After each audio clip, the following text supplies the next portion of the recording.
कारण है। बृजमोहन जी, आज इन्होंने थोड़ी देर पहले वरुण जी ने कहा कि एक ऐसी स्थिति हो गई, पार्टी से भले ही टूट गए हो लेकिन उनका अस्तित्व नहीं हुआ। मुझे लगता है ममता जी, महाराष्ट्र में एनसीपी एक बड़ी ताकत इतने समय तक रही, आज भी है। भले ही पार्टी अब शरद पवार के समय से अब अजीत पवार में आ गई है, वही ताकत टीएमसी पश्चिम बंगाल में बन गई कांग्रेस से अलग होकर ही। अब क्या समय आ गया है कि कांग्रेस पार्टी का हम सफाया 2024 होते होते, चुनाव होते होते देखेंगे, क्योंकि यहां वो नेता ही ताल ठोक रहे हैं जो कभी कांग्रेस को कांग्रेस बना रहे थे। धन्यवाद सुचरिता जी। देखिए, ऐसा है कि आज ये कांग्रेस पार्टी टूटी है ऐसा नहीं है। कांग्रेस पार्टी में तोड़फोड़ तो इंदिरा जी के समय पर ही हो गई थी, जब कांग्रेस ओ कांग्रेस आई का खेला शुरू हुआ था, है ना।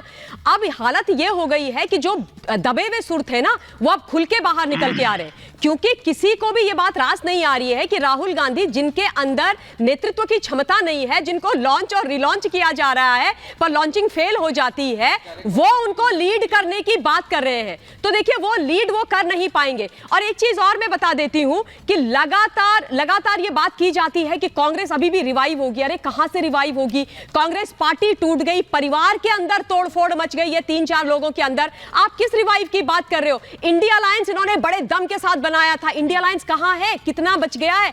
अखिलेश यादव आज मतलब ताल ठोक के बोल रहे हैं राहुल गांधी को, हम नहीं आएंगे तुम्हारे साथ, चलो अपना रास्ता देखो। एक जमाने में, एक समय में हेडलाइंस होती थी, भारतवर्ष के 2 युवा। अखिलेश यादव युवा समझ में आता सुचरिता जी, राहुल गांधी युवा मुझे समझ में नहीं आता है, पर खैर चलती थी। दोनों युवा हाथ पकड़ के जा रहे, बोले इनमें से कोई देश का प्रधानमंत्री बनेगा 24 में। और हालत देखो आप क्या जनाब है। मैं दोनों पार्टियों को, कांग्रेस और बीजेपी, दोनों के ऊपर कुछ बात रखना चाहूंगा। बोलिए।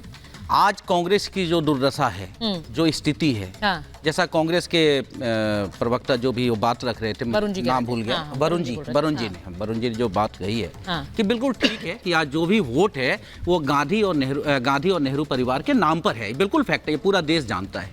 इनके नेताओं ने 75 साल में किसी भी राज्य में कोई भी ऐसा नेता, आज के दिन में पिछले 25 साल का इतिहास देखा जाए, ठीक है, मैंने इंदिरा जी ने ही शुरू कर दिया था राज्य के में किसी भी चेहरे को तोड़ देना है, खत्म करना, अपना एक केंद्र से राजनीति करनी है, जो मैंने कह दिया वही होगा। तो स्वाभाविक रूप से कोई नेता नहीं होगा। जैसे आज मध्य प्रदेश में बीजेपी का नेता कौन, महाराष्ट्र में बीजेपी का नेता कौन, उत्तर प्रदेश में एक जबरदस्ती से हैं बाबा बैठे हुए अभी तक, नहीं तो कहीं पे एक जबरदस्ती से हैं बाबा बैठे हुए, सबसे लोकप्रिय मुख्यमंत्री मैं कंप्लीट करूं। और आम आदमी पार्टी का ठग कौन? आम आदमी पार्टी का ठग कौन? नहीं, ये मैं आम आदमी पार्टी का ठग कौन? नहीं, आपने, मैं बता रहा हूँ, आम आदमी पार्टी का बोल रहा हूँ। आपने ऐसा, बाबा खुद बोलते हैं मैं बाबा हूँ, मैं नहीं कह रहा हूँ बाबा बोलते हैं। भाई शर्म नहीं आती है? बाबा बोलते हैं, नाम लूं उनका, शर्म नहीं आती है? बाबा जैसा बैठा हुआ है बोल रहे हैं आप। मैंने नहीं बोला, बिल्कुल बोला, मैंने कहा बाबा बैठे हैं, मैं बोल रहा हूँ बाबा है वो भी सम्मान और मुख्यमंत्री है वो भी सम्मान। बात करिए आप सुनिए ना, गिरगिट महासभा के अध्यक्ष की बात करिए आप, जो पल में तोला पल में माशा हो जाते हैं, रंग बदल देते हैं, आप उनकी बात कीजिए। नहीं संजय जी, आपको क्यों लगा मैं तो कांग्रेस को भी बोल रहा हूं। अगर आप अब शब्दों का इस्तेमाल करेंगे तो रियलिटी चेक आपको दिया जाएगा सर जी। मैं रिपीट करूं, जो गलत है वो गलत है, आप गलत नहीं बोल सकते, आप मेरे रहते गलत बोलेंगे। मैं रिपीट करूं, आप क्या रिपीट कर रहे हैं? आप रिवाइंड करवा दीजिए ना, सुचरिता जी करवा देंगे। आप सुनिए तो सही, बात तो लीजिए। अरे मैं देश की सुन तो लीजिए भाई, सुन तो लीजिए। मैं ये कह रहा हूँ जो स्थिति आज कांग्रेस की हुई है, बीजेपी भी आज नरेंद्र मोदी की सरकार भी उसी रास्ते पर है। मोदी सरकार भाजपा सरकार कहीं भी नहीं है, ये ध्यान दीजिएगा बात को। अच्छा मुझे एक चीज बताइए, आपने जो बात कही है, मैं बता रहा हूँ, हिमंता बिस्वा शर्मा, योगी आदित्यनाथ, मैं आपसे सिर्फ पूछ रही हूं, ये जो अलग अलग चीफ मिनिस्टर्स अलग अलग राज्यों में हैं, ये कोई मायने नहीं रखते हैं? क्या राजनाथ सिंह नहीं है, क्या नितिन गडकरी नहीं है, क्या अमित शाह नहीं है?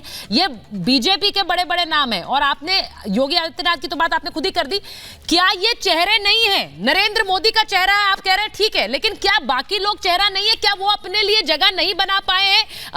आरपी सिंह जी, नहीं मैं कंप्लीट कर दूं ना, मैं जो कंप्लीट कर दूं लाइन, उसके बाद आरपी सिंह जी को लीजिए। बोलिए। मैं ये कहना चाह रहा हूं कि जो स्थिति कांग्रेस की आज हुई है, क्योंकि सारा वोट चेहरे पे और परिवार पे हुआ। आज जो कांग्रेस जहां पे खत्म हुई, मैं बता रहा हूं, कांग्रेस जो खत्म हुई है बहुत जल्दी। कांग्रेस का एक लंबा इतिहास चला, कांग्रेस का एक लंबा इतिहास चला, एक लंबे सफर तय की कांग्रेस। बीजेपी इतना लंबा सफर तय करने वाली नहीं है, ये जल्दी खत्म होंगे। और उसके बाद एक पार्टी ऐसी इनके साथ चल रही है जो मुद्दे की राजनीति कर रही है। के चक्कर में प्रेम कुमार जी जब तक देश में मुद्दे की राजनीति नहीं होगी आप वो पार्टियां सफल नहीं कर पाएंगी। वो कह रहे हैं कि कांग्रेस तो खत्म, कांग्रेस के पास 13 करोड़ वोट हैं, बीजेपी के पास 23 करोड़। ये उनको बताइए ना जो कह रहे हैं 5 करोड़ वोट बीजेपी से छीन के कांग्रेस के पास आ जाएंगे, कांग्रेस बड़ी पार्टी हो जाएगी। कौन कह रहे हैं कैसे आएंगे, कैसे आएंगे? वो छिटक कर आएंगे कैसे? अभी तो दूसरी तरफ से छिटपाला बदला है। मैं तो बता रहा हूँ राहुल गांधी क्या कर रही है। अच्छा प्रेम जी से एक सवाल है, प्रेम जी से एक सवाल है, उसका जवाब दे दीजिएगा। मैं ये चाहता हूँ कि देश में मुद्दे की राजनीति हो या चेहरे की राजनीति, परिवार पे वोट होनी चाहिए या मुद्दे पे वोट होनी चाहिए, बताइए। अरविंद केजरीवाल जिससे अरविंद केजरीवाल मुद्दे की राजनीति कर रहे हैं, मैं इसलिए बोल रहा हूँ कि शिक्षा, स्वास्थ्य में महंगाई, बेरोजगारी, नौकरी, पैसा, अभी तो उनकी पार्टी ही कुछ साल धर्म और जाति और चेहरे पे वोट मांगे जा रहे हैं। अगली जनरेशन की बारी नहीं आई है, हम नहीं जानते हैं, कुछ साल पुरानी तो पार्टी है अभी तो अगली जनरेशन की बारी नहीं आई है। राष्ट्रीय पार्टी बन गई, इतिहास बना, तो अच्छी बात है, ये तो बहुत अच्छी बात है, लेकिन अगली जनरेशन का पता नहीं हमें। अरविंद केजरीवाल साहब की मुद्दे की बात मैं बता देती हूँ। अरविंद केजरीवाल का मुद्दा यह है हिंदुस्तान की विधानसभा का गलत इस्तेमाल करके बजट सेशन को अरविंद केजरीवाल बचाओ सेशन बना करके कोर्ट में प्रस्तुत ना होना और ईडी के समक्ष प्रस्तुत ना होना। आपने कभी भी लोकतंत्र की ऐसी हत्या कभी नहीं देखी होगी। आपने कभी भी इतने बड़े लोकतंत्र में इस तरीके का तमाशा किसी मुख्यमंत्री के द्वारा नहीं देखी होगी। आतिशी मार्लेना मैडम जिनको बजट प्रस्तुत करना था, उन्होंने बजट प्रस्तुत नहीं किया।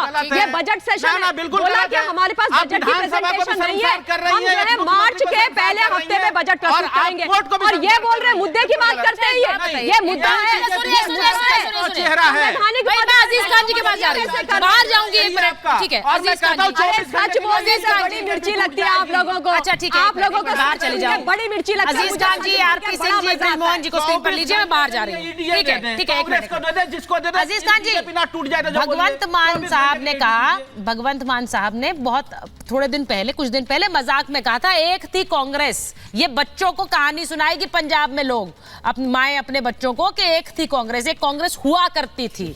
वो कहीं भविष्यवाणी सच तो नहीं हो रही है, आप लोगों को तो उससे फायदा ही होगा क्या? अब आपको भी लग रहा है कि यही मौका है, यहीं पर हम जरा अपना दम दिखाते हैं और बोलते हैं इतनी ही सीटें हैं, यही मिलेगा, और कांग्रेस की मजबूरी है, उन्हें मानना पड़ेगा। देखिए सुचरिता जी, मैंने पहले भी स्पष्ट किया था कि समाजवादी पार्टी अवसरवादी पार्टी नहीं है। हम अवसरवादिता की बात नहीं करते हैं, हम सामाजिक न्याय की बात करते हैं, जो जेन्युइन है। जेन्युइन चीज को बैठ करके आपस में दोनों नेता तय कर ले। हमारे राष्ट्रीय नेतृत्व ने स्पष्ट बात कहा और आज हम उसी पे अड़े गए। आपने देखा पहले 11 सीटों की बात थी और आपके चैनल ने भी दिखाया कि 17 सीट की बात ऑफर कर दिया। जाहिर सी बात है, हमारा बड़ा दिल है, हम चाहते हैं कि पूरी तरह से हमारे साथ कांग्रेस मिलकर के चुनाव लड़े, और हम इंडिया गठबंधन के एक बड़े हिस्से हैं, और हम चाहते हैं कि इंडिया गठबंधन के द्वारा ये देश में जो ऐसी सरकार है कि जो हमेशा सामाजिक न्याय की बात नहीं कर पा रही है, लोगों को धोखा दिया है, 10 साल से लोगों को गुमराह किया है, आज बड़ी बड़ी समस्याएं देश में पैदा हो गई हैं, ये इंडिया गठबंधन मिल करके इनको उखाड़ कर फेंक दे। और आज इसी पर रणनीति बन रही है। आज जिस तरीके से कहा जा रहा है साहब कि इंडिया गठबंधन सब खत्म हो गया, नहीं चल पा रहा है, मैं बताना चाहता हूं, इंडिया गठबंधन ये सामाजिक गठबंधन है, जनता का गठबंधन है, और जनता का गठबंधन कभी खत्म नहीं होता है, क्योंकि इसका जनता का प्यार मिला हुआ है। चंद नेताओं के आने और जाने से सर, मुझे जनता का तो प्यार नहीं पता है अजीज खान जी, लेकिन आपस में एक दूसरे को प्यार तो नहीं दिख रहा है। जाएंगे, चलता रहेगा। जनता का प्यार है कि नहीं है? ये यात्रा है। तो फिर एक बात बता दीजिए, इतना ही प्यार है तो अखिलेश जी को तो खुद पहुंच जाना चाहिए अमेठी, उन्हें कहना चाहिए मेरा भाई आ रहा है, मैं जाता हूं, साथ में खड़े होंगे। इतना प्रेम है हम दोनों के बीच, वो प्रेम कहां चला जाता है? जब वर्चस्व की लड़ाई होती है सर, तो सारा प्रेम गायब हो जाता है, यही हकीकत होती है। ये राजनीति में तो बहुत